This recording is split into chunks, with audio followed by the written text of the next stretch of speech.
This video will demo how to edit the email sign-up settings. So to edit these settings, we're just going to go into Setup, Events, and then into Email Sign-up Settings. So once you enable these settings, it will put a checkbox on either the checkout page, or you can also have it on the box office during the checkout process for patrons to opt in to receiving email notifications from you. So maybe you send out letters or you send out emails about upcoming events. They can subscribe to your email list through this process. So first, this box right here is going to enable the ability to have the list sign up form. If you uncheck this, then you won't have the sign up at all anywhere. Here you can check the box to allow it on the checkout page in the plugin, and then you can also have it on the box office backend when you're completing sales, and I'll show you how each of these look.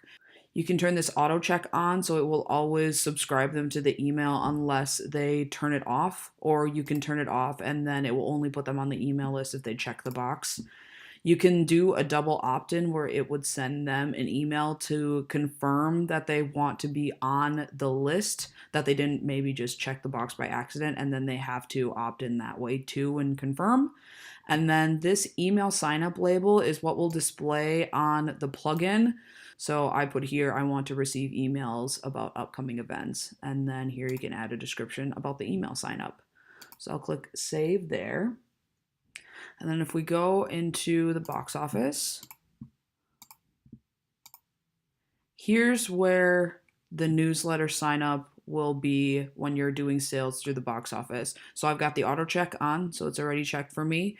So this is something you'll have to train your tellers and staff on, is making sure they're asking the question of whether they want to receive emails or not. And then you can check or uncheck the box when you're either creating the account, or if we actually look up an account, say that Marsha's box wasn't checked, you can check the box and then also update the account info.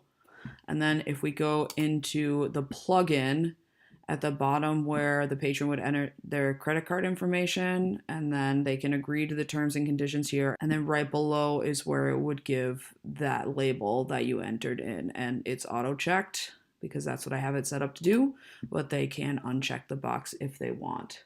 Now, if you want to run a report of all of the patrons who have signed up to get your emails, we're going to go into reports and then use the custom patron report. And I have one set up here to be my email list, and then I can just edit this. So in my report, I want the first contact, so this will give the first name and last name, and then their email address. And then if we scroll down to the bottom, I want to include all of my events, so that will get me a complete list of everybody who is signed up to receive the newsletter. And then I'm going to use this contact permissions area, and instead of having it include all, I'll uncheck the box, and then I want to make sure that it says email okay, because that will cue the report to pull all of the people who are signed up for the emails. And then I can click save and run there. Or what I can do is edit it again, and then I can also run a report to get an email list just on a specific event in case there was like a different presenter, or if somebody wants to send out an email to a very specific group of people. Another quick way to find the complete email list of everyone who has signed up is to go to the CRM, email list, and then use this default mailing list.